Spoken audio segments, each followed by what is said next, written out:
ফলগুলো মিক্স করে দেওয়া হয়। বুঝতে পেরেছি।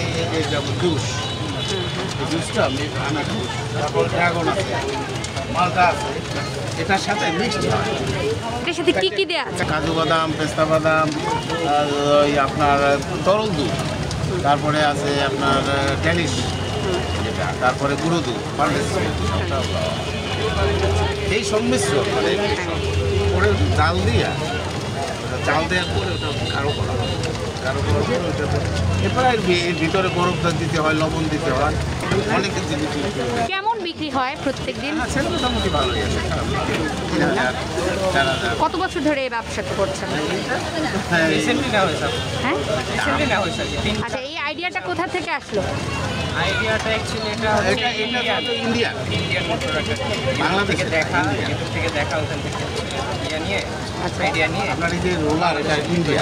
আচ্ছা, আর আপনারা কি একেবারে ফ্রেশ ফ্রুটসগুলো ব্যবহার করছেন? একদম খাঁটি। টাটকা প্রতিদিন ফল ফ্রুটস কেনা কোনো ধরনের এখানে বাসি, যেমন বাসি জাতীয় কিছু দেওয়া হয় বা কেমিক্যাল জাতীয়? না, না, ওগুলি কিছু না। কিছু দেওয়া হয় না, সব ন্যাচারালি। একদম। বোতলের মধ্যে দেখলাম ওইটা কি আসলে? ওটা আমের জুস। ওটাকে ব্লিন্ড করে নিয়ে আসেন?